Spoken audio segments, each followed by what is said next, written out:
Good afternoon, everybody. My name is Diogo Azevedo.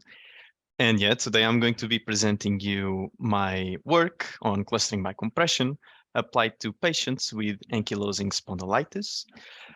This presentation is based on my thesis work, but I don't want to simply, present what I did during my thesis.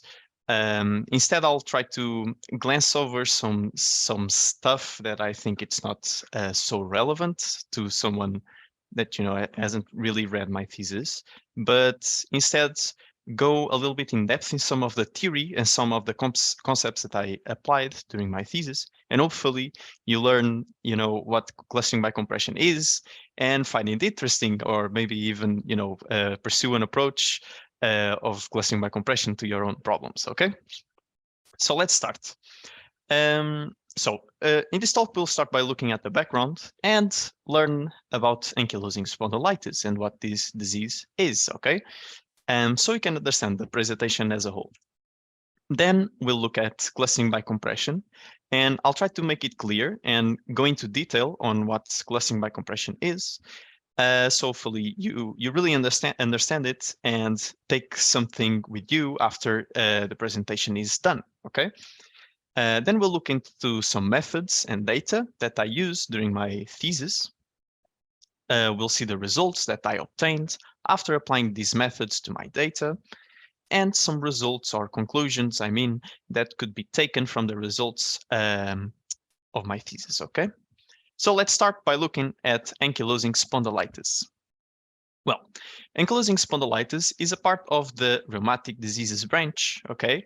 There are over 100 types of these diseases, but they mainly cause inflammation and pain to the joints of the body, okay? In my thesis, I focus specifically on ankylosing spondylitis. That is one of the diseases from this branch, okay?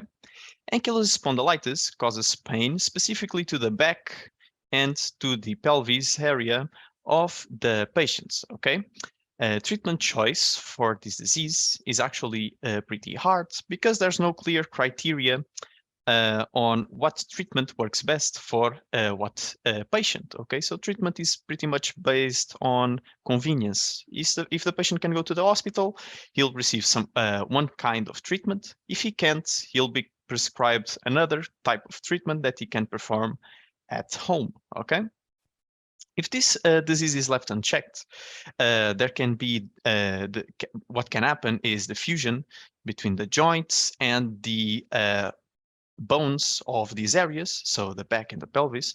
And when these structures fuse together, the patient loses the movement in those areas, obviously, and these effects are irreversible. We can't go back, and the patient becomes impaired for life. So it's imperative that we really match the right patient with the right treatment, okay? This was the big motivation for the work. Well, and how do clinicians do this? Well, they mainly use indexes to monitor patient functionality and activity, disease activity. And what this means is when dealing with patient functionality, we want to measure how easy it is for the patient to perform day-to-day activities. And clinicians monitor this by giving questionnaires to the patient answers from 0 to 10. Then all the answers are plugged into a formula, and what we get in the end is the BASFI index, the functionality index. Then we also have BASDAI and ASDAI, which measure disease activity. And disease activity is pretty much how aggressive is the disease at the point of time that is being measured, okay? And it's also measured using these questionnaires that I have as an example right here on the right. Okay, the literature also shows that, there's some relationships between these disease indexes. So, disease indexes can help predict themselves at a 12-week range, so they help predict the future. We saw in the literature that there's a better response for male patients than from female patients. Younger patients also seem to have better adherence to the treatments than older ones. Patients with some kinds of genes positive also showed to have a better treatment adherence. And finally, we saw that clustering was able to group together patients based on their features and stratify ankylosing spondylitis patients into homogeneous groups. Okay, so what we want to do, or what we wanted to do during my work, was, can we find something similar when using clustering by compression applied to these data, and find right treatments for each one of these groups that we find when clustering. Okay. Okay. So this is the background we needed for about the disease to understand the presentation. Now, to answer the question, can clustering by compression find similar results, we first need to understand what clustering by compression is, right? And well, clustering by compression is obviously clustering, right? So we have a population and we group them based on similarity, and this similarity is measured using a distance, right? You probably know some distances like Euclidean distance and Manhattan distance, which are pretty I won't say famous, but well-known distances.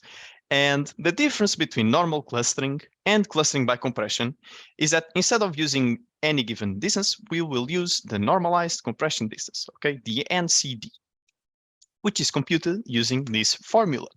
All right, but to understand this formula, we'll first need to understand some base concepts. All right, and the first concept is the Kolmogorov complexity.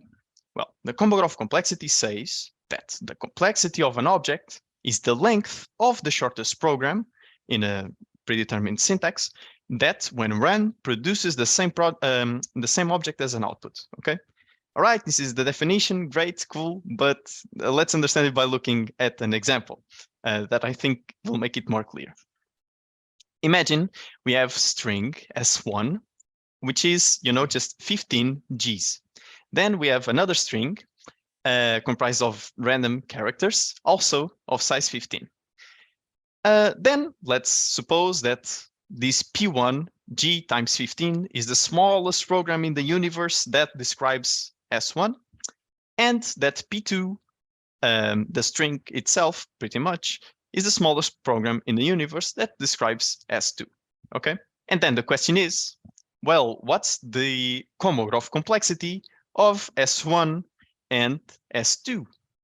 And if you look again at the definition, well, the Kolmogorov complexity of these strings will be the length of the shortest program that describes them, right?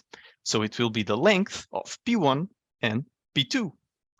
And if we count the characters, the length of P1 is around 4. So the Kolmogorov complexity for S1 will be around 4. And the Kolmogorov complexity for S2 will be around 15, which is the length of the string.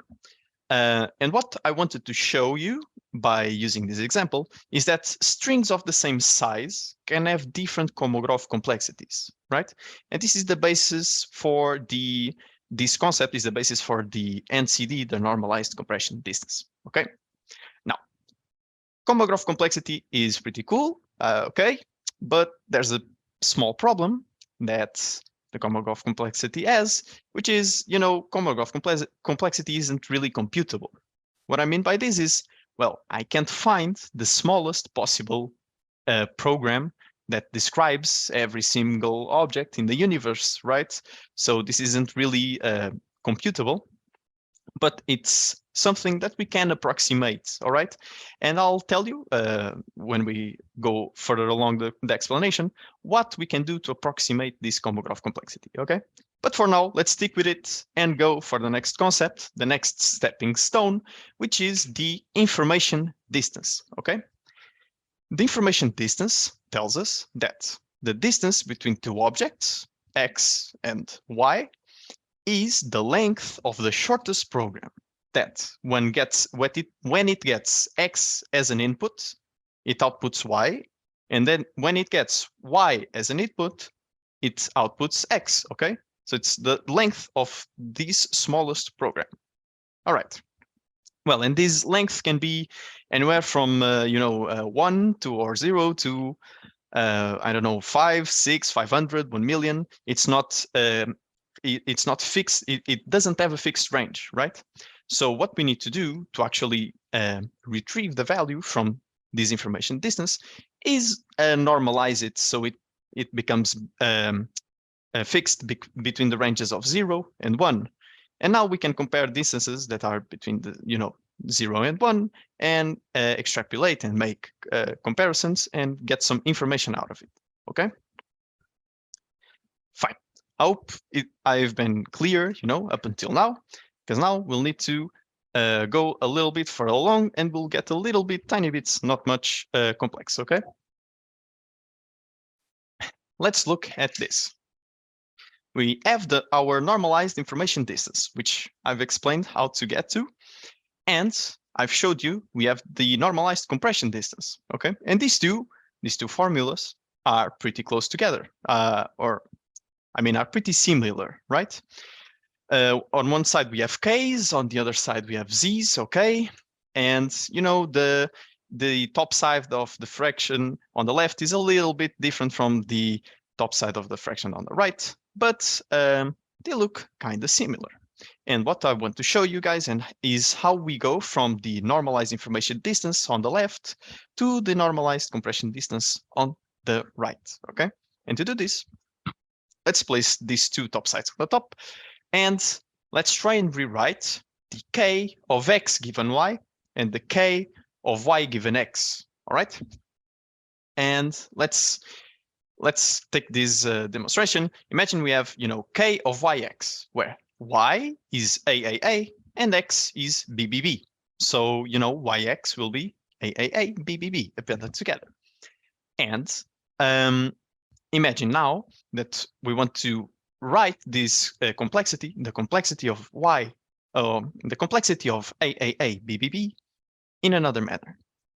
What we can say is, well, the complexity of having AAA, BBB is the same as having complexity of having AAA plus the complexity of having BBB, given that we already know that there were 3 A's before. Okay? I hope this was clear. And if you have a keen eye, you actually look at this formula and see that we can rewrite the k of x given y by just throwing this k of y to the other side of the equation, right? And we have, well, the complexity of x given y is equal to the complexity of yx minus the complexity of y. Okay. Now, if we switch y's and x's, we get pretty much the same thing, but for the k of y given x, right? And we have rewritten the case of y given x and x given y. And what we get is this subtraction, which is similar to what we have on the top. We also have a subtraction. We have z of xy, here we have k of xy, minus something else, okay? This is like the first piece of the puzzle.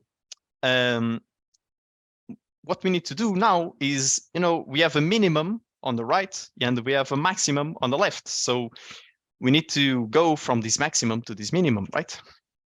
And how does this happen? It's not that deep. It's actually simple. Just imagine we want to maximize what's on the left, right? We want to maximize k of y given x and x given y, right? And since this is equal to a subtraction, all we have to do is minimize the subtraction member, right? If k of y is the minimum and k of x is the minimum, well, the result will be the maximum possible. And this is how we go from the maximum to the minimum. This is the first piece of the puzzle. This puzzle has 2 pieces. The second piece will be how we go from the k's to the z's. What are these z's? We know that k's is Kolmogorov complexity. Well, but it isn't computable. Well, the z's mean zippers or file compressors. And these file compressors have a property which is called symmetry, meaning the compression size or the compressed size of xy is the same as yx, okay? This is the property.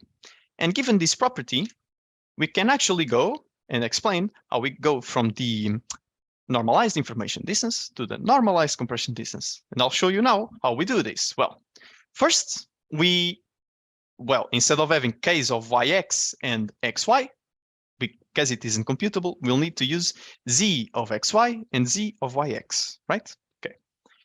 Second, since these two things are the same because of symmetry, we only need to, place one in the formula. That's why we only have z of xy. Okay. Then we want to have we want to maximize the k of x given y, or I mean the z of x given y, and the z of y given x. So we need to subtract by the minimum of these values. So the minimum zx and the minimum, or the minimum z, or the minimum of x and or the minimum of y. I'm sorry. Finally, okay, we need to normalize these values to be between the range of 0 and 1. So we normalize them, and this gives us our formula, our normalized compression distance. Okay? And this is a practical version of the information distance that we can actually use in the real world. Okay? One thing I wanted you to know and to note is that these Z's could be anything. It can be a text compressor, but it could also, be an algorithm for compressing images or music, something that some program, something that fits the definition of a program that when ran outputs the same objects. Okay. This is so Z is just an abstraction of this definition. Okay. All right. So I've talked about the disease. Then we went into, what is the NCD, blah, blah, blah, blah, blah. Okay. It's a lot of theory. Now let's see some tools that we can use to, perform a clustering by compression, and that will allow us to use these normalized compression distance. When looking into the literature, what we found was that the CompLearn tool was the state of the art for clustering by compression. This tool is a Linux command line tool. So, if you have Linux on your machine, you open the command tool and you can work with it there. It's written in C, and it has some compressors available, which are BusyLib and Zlib. Okay. The problem is, during my thesis, I was working with a lot of Python. I was using Python to load the data. I was, using Python to edit the data and visualize it, try and get some intuition on the data. I used Python to build models, to visualize everything. I even used Python to show some results. So everything revolved around Python. And when trying to implement a Linux command line tool into my workflows and work pipelines, it generated a lot of unnecessary friction and a lot of hassles that I don't believe, weren't really needed. So the solution we came up with was to port the CompLearn tool into Python, building, Zgli. And then, since we already were, with momentum by porting the tool, we started adding new features that suited our problem. Firstly, we added more compressors. So we have BusyLib, Zlib, and we also added LZMA and the gzip compressors. We added a feature, yes, that allows us to compress files by column. So if the file is tabular, we can compress it by column. I'll explain it into detail a little bit further. And we also created a categorical feature encoded, which solved a really big problem we had at the beginning of my thesis, which I will also go into detail a little bit further. But first, let's get a bird's eye view on how Zgli works. Okay. Well, Zgli, imagine, I don't know, you have 20 patients and you want to cluster patients. So what we'll need to give as an input is a folder with 20 files where each file represents a patient. Okay.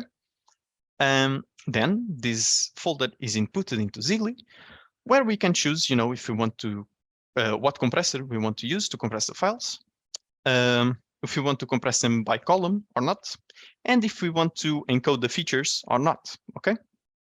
Then the output will be a distance matrix with the normalized compression distance between all files in the folder.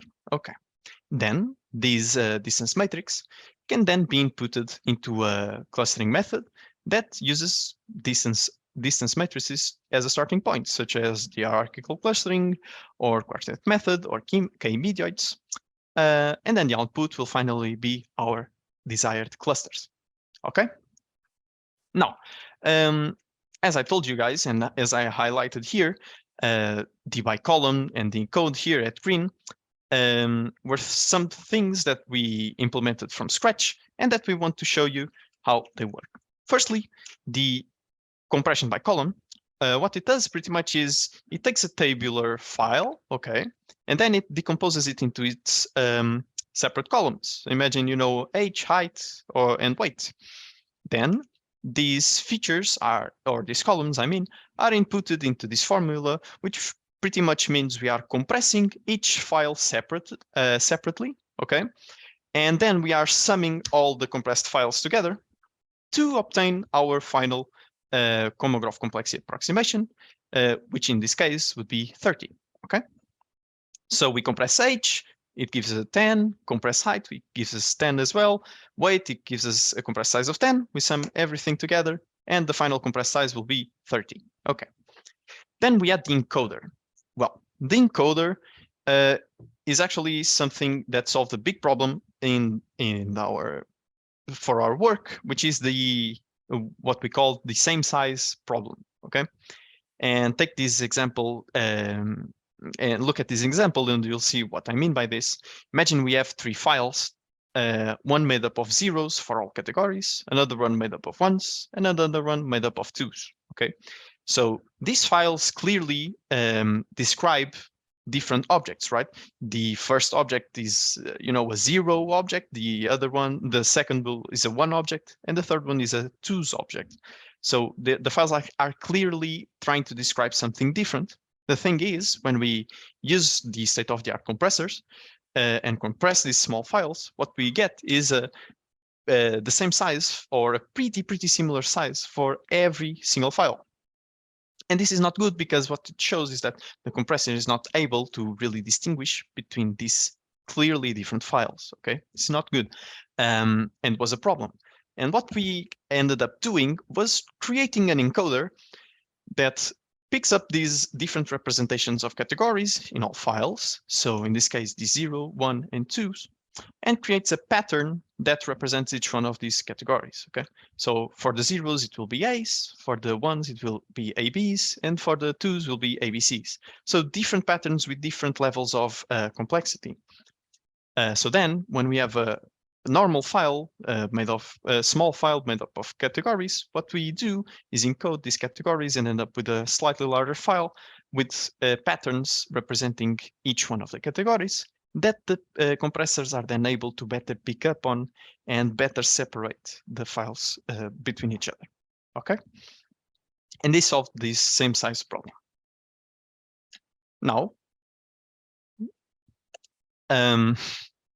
I've talked to you about the normalized compression distance into detail, actually, some tools, some features, and solutions we came up with. It's time to now come full circle in the presentation and actually remember that the objective was to match patients with the correct treatments. Okay, so let's see what were these treatments that we were trying to that we were dealing with. Okay, we had, as a starting point, we had 7 treatments. 4 of which we were actually able to use, and 3 that we weren't because they had a small sample size, and we thought it wouldn't be correct to be using these treatments since the we couldn't really generalize from such a small sample size. Okay.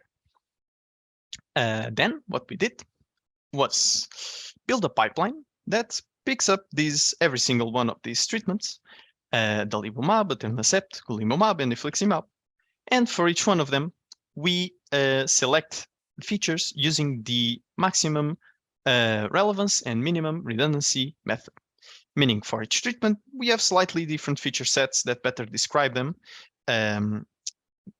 Meaning, our target is, did the treatment work or was it a failure? Okay, this is the target. And what the maximum redundancy maximum relevance minimum redundancy method does is find which features are better correlated to our targets. Okay, and this is why we obtain slightly different feature sets for every single treatment. Then we build models using these features. And the models are both clustering by compression models, so using the NCD distance, and normal models that use, various different distances that we had available, because we wanted to compare how did clustering by compression perform versus normal clustering.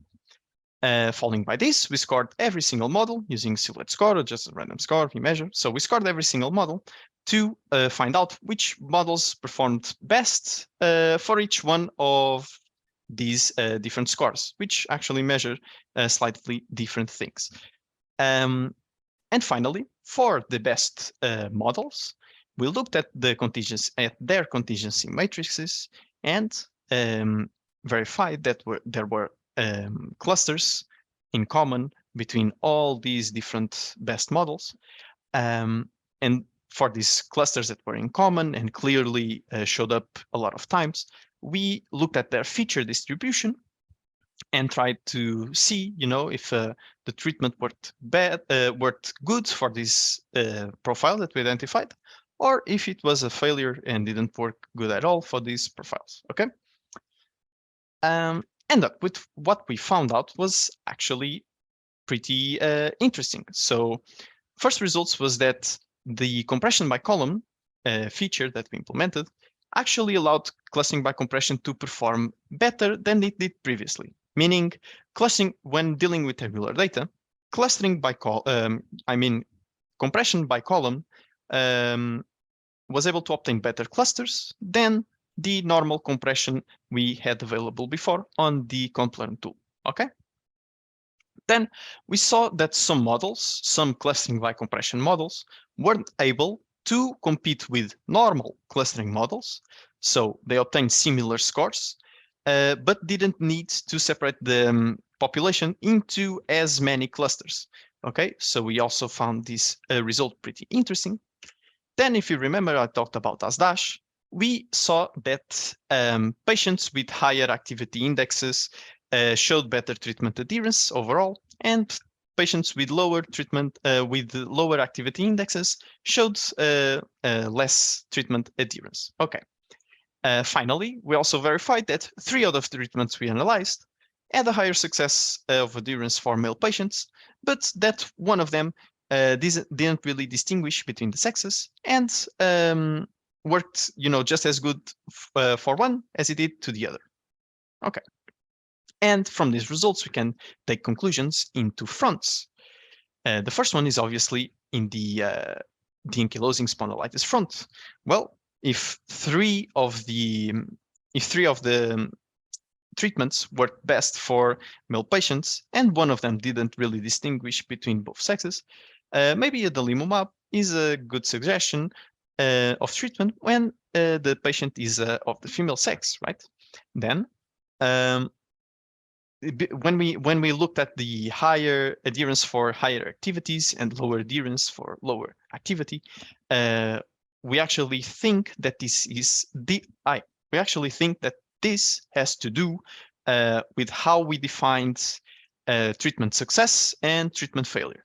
So we defined treatment success and treatment failure based on the recommendations of Azevedo, which is the entity that defines these thresholds, and we based ourselves on this. The thing is, when the patient has higher disease activity and is dealing with suffering for probably quite a long time, when he finally gets a treatment that betters his condition, he'll obviously be stoked about it and will want to keep the treatment, and the treatment adherence will therefore be higher when the activity index is higher. But when the disease activity is lower, closer to 2.1 was the threshold, the patients didn't really have a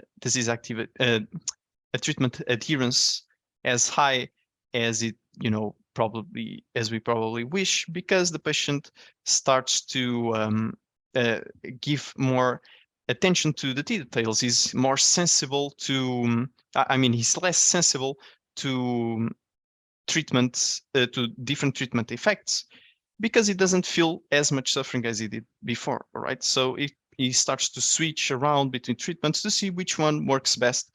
And at least this is what we, by talking with the clinicians that collect the data, think is happening here, okay? Well, the other front is the clustering by compression front, which we found that encoding methods show potential in allowing clustering by compression to be applied to categorical data. Our solution of an encoding method is probably not the most sophisticated solution in the world. So there's probably some improvements we could do there if research so chooses to do so. And we saw that also generalized compressors showed better results than specific purpose compressors. And we saw this when we were performing our validation tests to the new features that we implemented, meaning we, besides implementing LZMA and gzip, which are text compressors, we also tried specific compressors for types of data. So for integer data, we implemented delta encoding, and for float data, we implemented XOR encoding, and then tried to perform clustering by compression using these specific compressors. And what we found out was that the results were not as good as these general text compressors were able to get. And finally, the compression by column feature showed to be a really good addition when dealing with the tabular data, because it pretty much outperforms normal compression every time when dealing with the tabular data.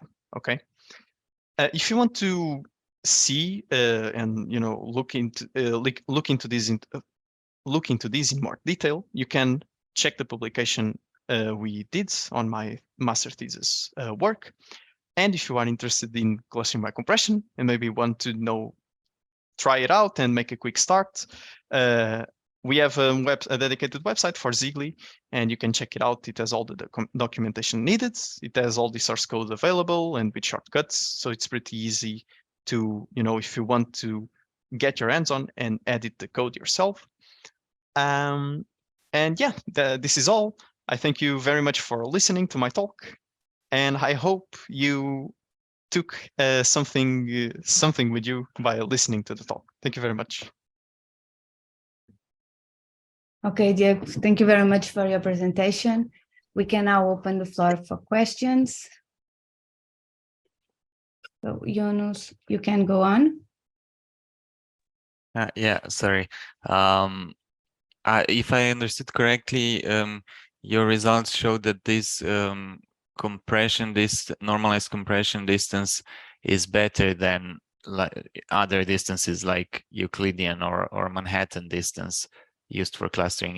Was that the case? Did you compare these distances?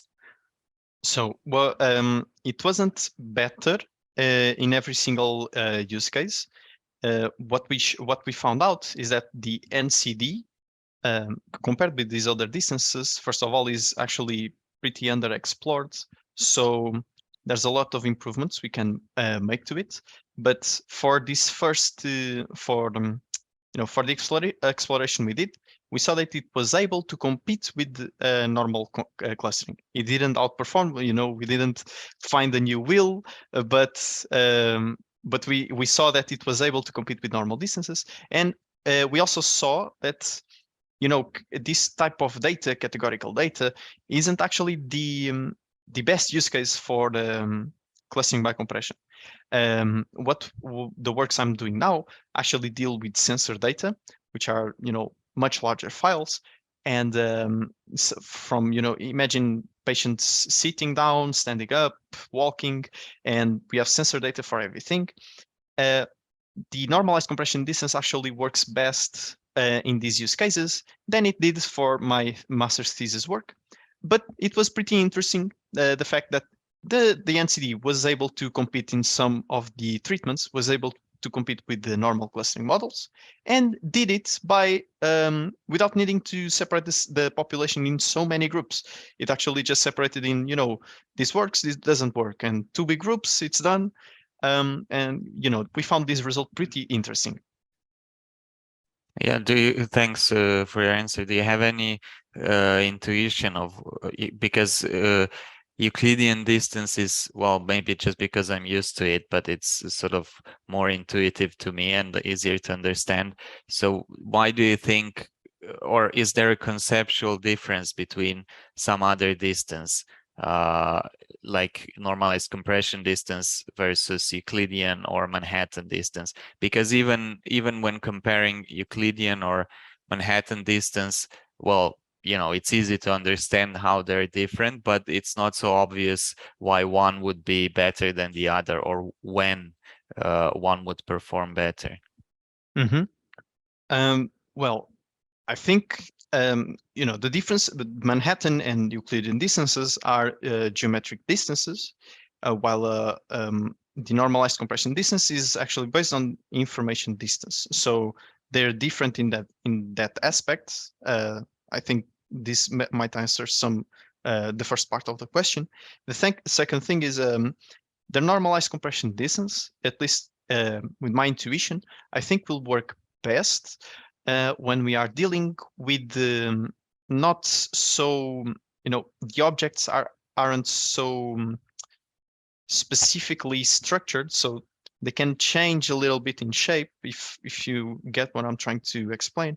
And all right, so the objects can be a little bit different. They don't need to be strictly squares. They can be a little bit square, a little bit of a pentagon, and the normal compression distance is able to compress the objects.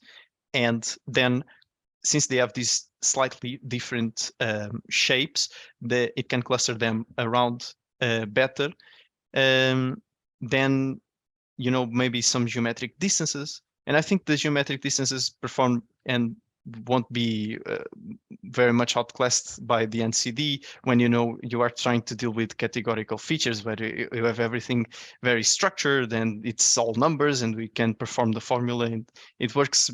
The geometric distances, to me at least, seem to work better than the NCD in that aspect. Thank you. You're welcome.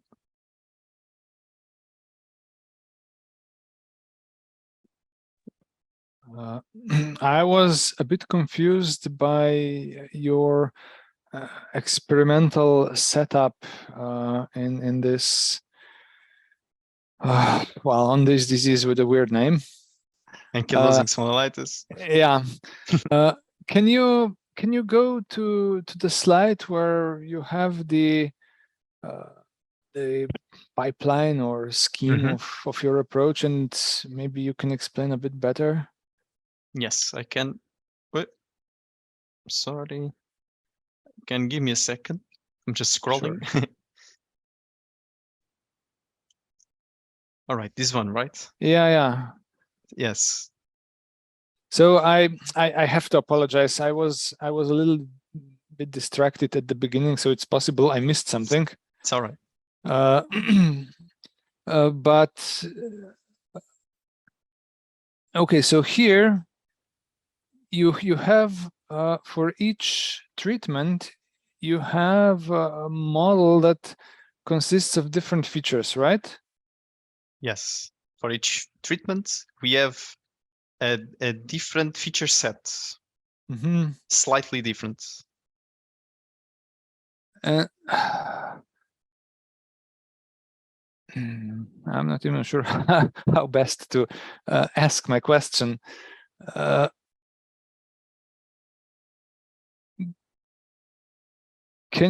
Well, okay, I'll just ask you to take us through this procedure once more, and I'll maybe ask some further questions for clarification. Okay, so and this is funny, and I'm smiling because this was actually the slide that gave me problems as well when presenting my thesis, and it's because it's not very clear enough. And this is a screenshot from my thesis as well. It's something I should have made more clear. So I'll try to make it clear again by explaining it again. So what we do is that we have the 4 different treatments, right? Okay. Then we have a target variable in our problem, right? We have either the treatment was, either the patient had adherence to the treatment or the treatment failed, okay? Okay, now we have this method, this maximum relevance, minimum redundancy method. What it does is, it's more than this, but in a simple way, what it will do is find the best correlating features to this target, okay? And this differs slightly for every single treatment, okay? They might have, and they all have, you know, sex, for example, as a feature, but some might have age, other ones might have weight, for example, okay? This is why the feature sets are slightly different. Then, using these features for every single treatment, we built different models. We built 4 models using the normalized compression distance, which are these 4 models here, and we built the models using the distances available in the scikit-learn library, meaning we also built the hierarchical clustering models using complete distance, single distance, average distance. Okay, this was the models we built. We built but you build different models for each treatment. So for a number each treatment. Okay. Then we need to score the models, right? To see which models were the best ones. And we use 3 different scores: the silhouette, the adjusted, and the v-measure. And what we do is get the top 10 models for each one of these scores for each one of these treatments. Okay. But okay, so what could happen here is that you would get 10 models for the same treatment and none for others, or what? No. Every single treatment as this at the end of the pipeline will have the same number of models. Okay, so it's basically 4 times 10 models that you built. Yeah. Okay. This threw me off. Yeah. All right. And then, you know, these models, they are clustering models. If we look at the contingency matrix, we can see the clusters they build, right? And some clusters show up many times across different models, meaning that is a pattern that's occurring with some consistency. And these were the ones we wanted to explore and look. Okay, this cluster appeared, I don't know, 5, 7 times. Let's see what is the feature distribution of this cluster. Okay, and then looking at the features, if I can go a little bit further and go, for example, into this slide. In a second. These are the contingency matrices. You see, the NF is no adherence, and the F is adherence. So, or let's say functional and not functional. We see that for 7 models, this 26.8 or 29.7 cluster appeared a lot of times. We look into the features of these clusters and see, okay, all of these patients in this cluster that appeared a lot of times were male patients, and had weight above 80 kilograms. Okay, so patients with this profile, the treatment didn't really work. So because it usually the cluster usually had a lot more of patients that it didn't work than it did patients that worked. I'm sorry, I stumbled along the words, but was it clear? Yeah. So one thing that still bothers me. So at the end, you have patient profiles. What is a patient profile? What I mean by these patient profiles is these sets of specific features. So, patient profile.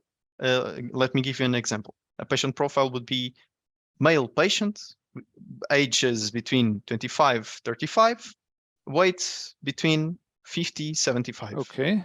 These are patient profiles. These profiles are still for one profile per treatment, or is this now merged? Okay. Can you repeat the question, please? So do you have a patient profile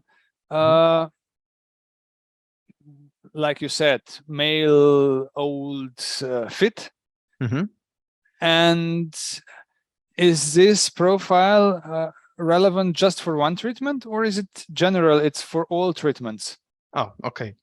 It depends. If it showed up in 3 treatments, it's relevant for those 3 treatments, but it's not relevant for the other. Okay. And so you can make such a general profile, because even though for each treatment you have different features, they are similar enough that you can somehow put them together. Mhm. Okay. All right. I think I understand this better now. Thanks. Okay, you're welcome.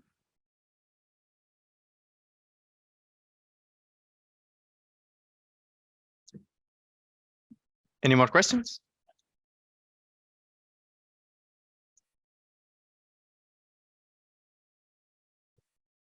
Well, Okay, so if there are no more questions to Diogo, I think we can close the session, remembering that this seminar will be available on the WideHealth YouTube channel, as well as the previous seminars. And so I invite you all to revisit some of our seminars. That said, I want to thank you, Diogo, again for your presentation and for the invitation. being here today. And also thank the audience for your presence here. And I hope to see you all in our next seminar. Thank you. Thanks, Bye. everyone. See you. Yeah. Thanks you, Diogo.